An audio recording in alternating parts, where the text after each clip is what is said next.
that, let's get to our final topic of today's YouTube show. Then we head over to WKYC for another 30 minutes. This next topic is brought to you by Monarch Money. Take control of your finances with Monarch Money. Use promo code LOCKEDONNFL at Monarch Money for 50% off your first year. Guys, we have yet to get any definitive answer on the future of Emmanuel Clase. We know he has been suspended indefinitely while the Major League Baseball looks into some gambling allegations. So I wanted to ask you guys, if Emmanuel Clase never pitches in Major League Baseball again, what would his legacy be? But before you guys answer, I want to play a little soundbite from Austin Hedges, who was on the Chris Rose Rotation podcast earlier this year, and he was asked, this is prior to any of the gambling stuff, about Emmanuel Clase and where he ranks in the all-time hierarchy of pitching. So I'll let you guys answer and think of what your legacy for Clase would be following this, but this is where Clase was before all this went down. This is Austin Hedges on the Chris Rose podcast. Emmanuel Clase, and we've talked about him before on this show. Is he the best pitcher you have ever caught? I think he's, through this amount of time, he's the best pitcher ever. I think he's the best pitcher ever. Hold on. In the history of the sport? Yes. Through 200-ish innings, he's the best pitcher ever. I would love to compare the numbers. He's better than Mariano. If you need 3 outs, that guy, that's the best pitcher of all time to get 3 outs. He's got a long way to go to be the best of all time, right? Because longevity matters. But at 26 years old, with these numbers and that many innings, I mean, we're talking about he needs a few more saves, got to beat Helsley.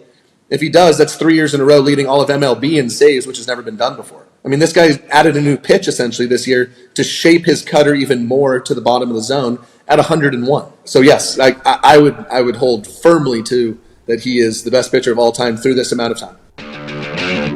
So Jay, what's his legacy if he never pitches again? From potentially the greatest pitcher of all time through 200 innings to we'll never see him. Complicated. And I will say, when I first heard Austin Hedges say that, I, like Chris, thought you are out of your tree. But when you go back and you look at, because he clarified 200 innings, he's not out of his tree.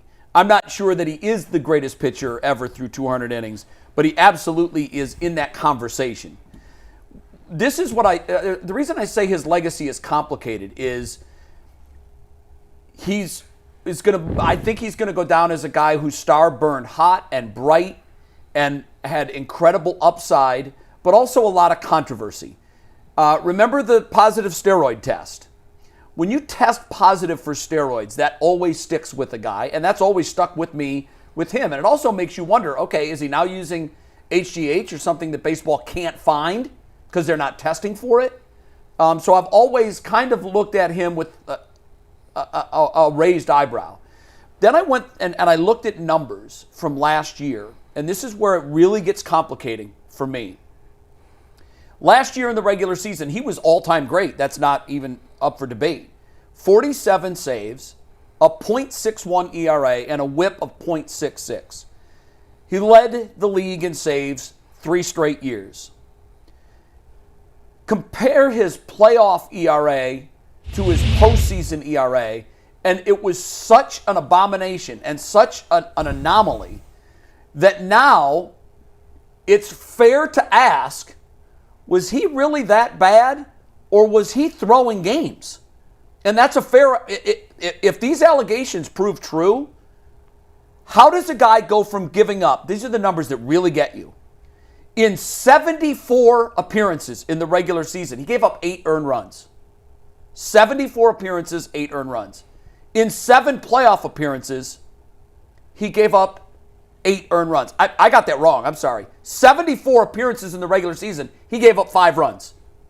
74 appearances, 5 runs. In 7 playoff appearances, he gave up 8 earned runs. Those beg some sort of explanation. I would, at the time, I said, oh, it's fatigue. They've overused him. They're asking him to do something that they don't ordinarily ask him to do. How many times did he come in the 8th to get 2, 3, or 1 out? Too many times he was coming into the 9th inning from the dugout and not the bullpen. And I think that did affect him. But my God, was this intentional? And I think it's fair to ask that now that we know, and it's up to everybody to make up their minds. The evidence to me is overwhelming.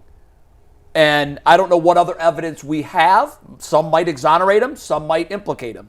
But to me, his legacy is wildly complicated, and I, for one, don't think we'll ever see him pitch again. Like you, I'm interested to see where this goes, because you said earlier in the show, if Beasley gets a second chance, maybe he will too. I don't know. I don't think Emmanuel Clase has a legacy. I think this is his legacy. Cheating. When you talk about Pete Rose, do you mention he's the all-time hits leader, or do you mention he's banned from baseball? I think he's banned from baseball. But I think that and he bet on games. Don't you think that he's the all-time hits leader? That's a big part of his legacy. The first thing I think of is he's banned from baseball. He bet on games. And, oh, by the way, he's also the all-time hits leader. Isn't it a shame he's not in Cooperstown? And, I mean, you, the three of us here are huge baseball fans. Yeah. I think to random people, he's not known as the all-time hits leader. He's known as he bet on baseball, and he's banned from the game. Yeah. That's Emmanuel Clase's legacy. And that's fair. Yeah. I think 2 years from now, unless you're a Guardians fan, he's completely forgotten. Yeah. If he's out of baseball. You know who he becomes? Fausto Carmona.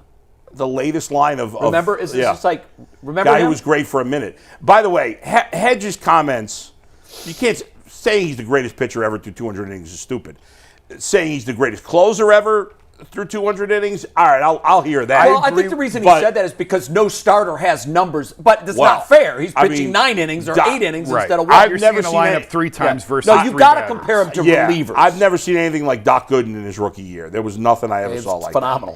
that. So that he was the best pitcher I ever saw first 200 innings. But yeah, I mean, Clase was as good as any. I agree. You know, Mariano Rivera in his first 200 innings, like his first season, he came up as a starter. He wasn't good, but he was getting postseason saves within his first 200, 250 innings. So, but not at a dominant, not like. But postseason, he was. You're right. Postseason, he was, and he was dominant by year. You know, the second year, whatever. It doesn't even matter. This is. Yes, I agree. I do agree that I think of other things with Pete Rose, but the first thing I think of is banned from baseball. Yes. I do think of the other things, but the first thing that comes to mind is banned from baseball.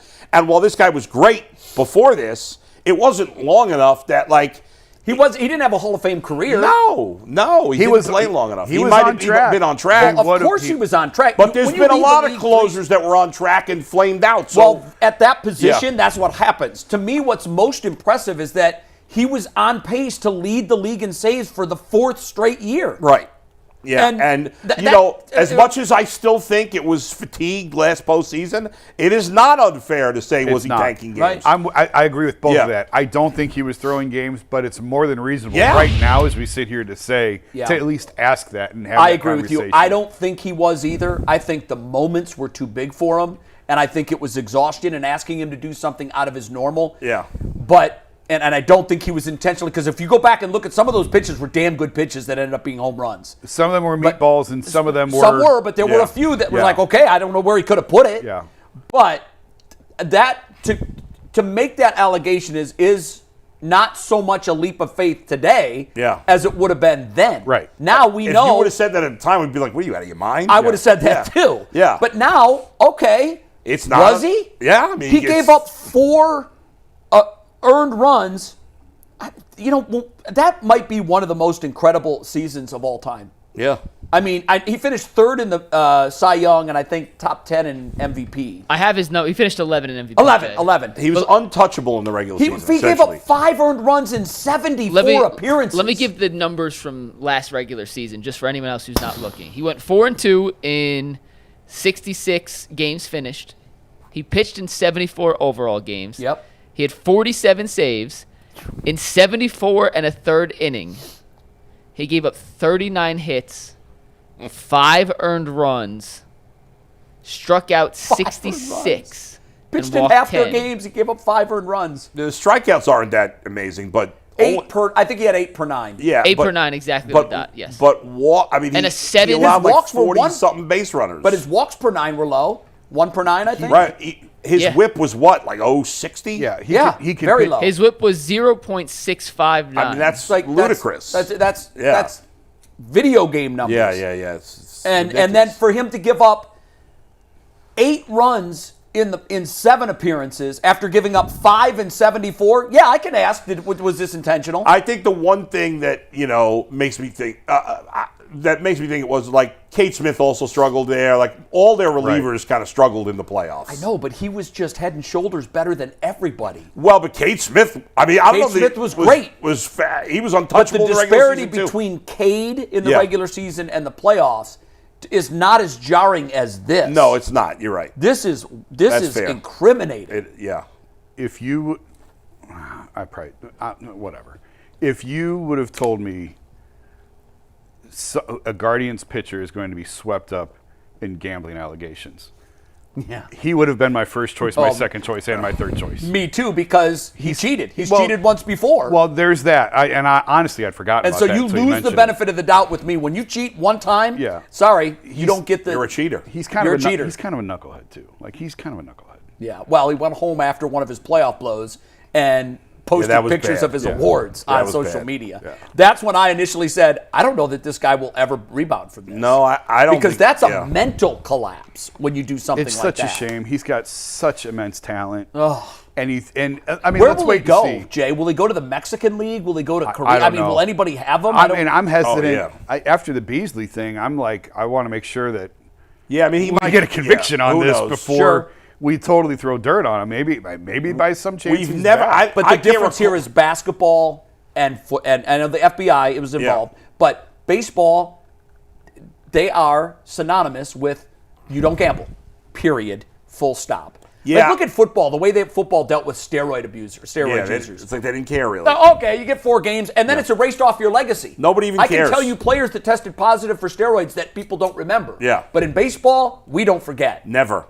And it's the one thing posted in every clubhouse. I don't think I can't remember a player being like put on this restricted list and then coming back without punishment. Yeah. Have we ever? See, I think this is a new era for us, like a new frontier.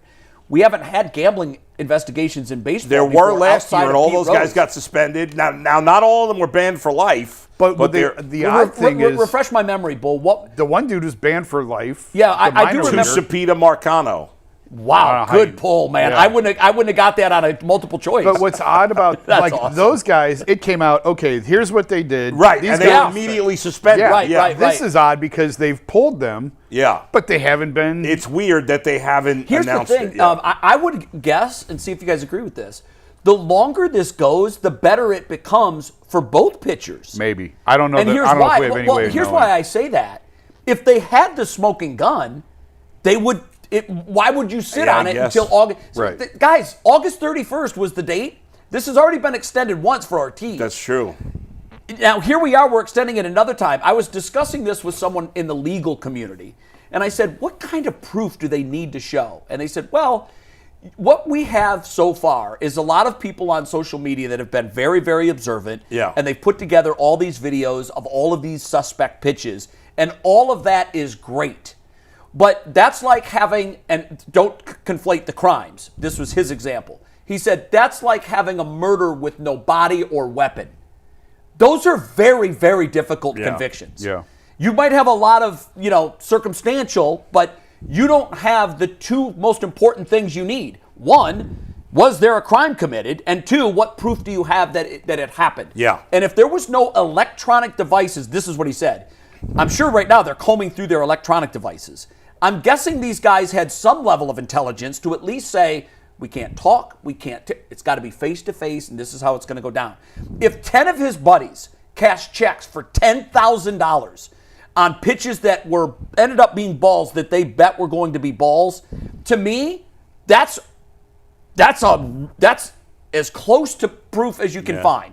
But it's still circumstantial. Yeah, maybe they could say, I know him, man. He loves to come in there and throw a first pitch ball. How stupid can you be? I know. If you're a Guardians fan right now, you're like, well, I hope they, you obviously hope they didn't do it, and that's a pretty big difference. Imagine if you get both of them back on September 1st. Oh, sorry, Jason. But that would change things in the playoff chase.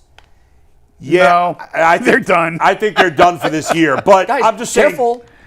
You never know. You're being bull now, saying that the Steelers are going to finish below 500. They are. I don't know. The Yankees are playing much better baseball. Yeah.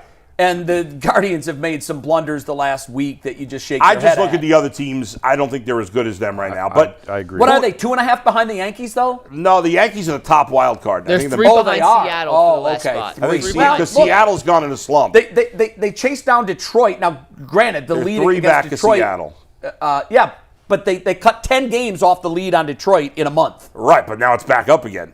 Not to 15. No, but it's still like 10 and a half. I'm not ready to have the It's not funeral 100% yet. over. But you know what? If you tell me tomorrow that Ortiz and Clase have been cleared and they come back to play immediately, okay. I'm not sure Ortiz has a spot in the rotation right now. I mean, Sacconi's been. Sacconi looks like garbage. Well, we'll see how he pitches tonight, but he hasn't Yeah, pitched I mean, the well. last two, I'm afraid that he's hit a slump. I definitely or want to he's see got an Parker injury. Messick again, but certainly Messick, wow. But I certainly, Clase would obviously make a big difference. But I think this is more about the long term rather than this year. I still think it's highly unlikely that either pitches again in the big leagues. I think there's a chance. I would agree with that. But it feels to me like it's increasingly the more and more. The Beasley thing today shocked me. So Yeah. I don't know. You At never this know. point now, let's wait and see. The question is, will Travis Bazzana get called up now before the end Why of not? the season? Why not? He's done well in 9 games, I think, in Columbus. Done well enough for me. I'd call him up September 1st. At least give him some big league at bats. I'd call him up September 1st. I'd play him every day at second base. I'm Jay, not opposed to that. I am like not what opposed to Kafis that. has done. Manzardo's had a good Kafis- season. And then I got to tell Messick you was guys. very promising. Yeah, I was going to ask you real Messick- quick, Jay. Give me your Messick thoughts before we do Super Chats. Yeah, because I wasn't here when you guys did it the next day. I'm sure you talked about him after Yeah, we he did pitched. yesterday, yeah. I love the kid. Looked I good. loved his composure. I thought he was a little overamped in the first inning. His movements were Understandable. herky-jerky. Yeah. You get it. You can understand why. I thought it was a terrible outcome. That kid deserved so much better than that. If you think about how they got their first run, Bo Naylor let a ball go between his legs that allowed a runner to advance, Yep. and then the seeing eye bloop hit that allowed his only run to score. After that, he settled in. He pounded the zone with strikes, but it's kind of weird. I say pounded the zone, but he lived on the edges. I was really impressed with his ability to spot his pitches in his first big league start. He was putting pitch after pitch on the corner of the box, on the edge of the line. Nothing was in the nitro zone. And guys come up all the time and have first-time success because the big league hitters don't know what the heck he's going to have. Let's see if he can carry it out. But so far, this guy has been great at every level, and I loved his composure. I loved everything about him. I loved when Vogt came to get him. He had a smile ear to ear. I wanted him to finish the inning, and I know the guy. I wish he would have. Yeah, I was with you on that. But I love him. it.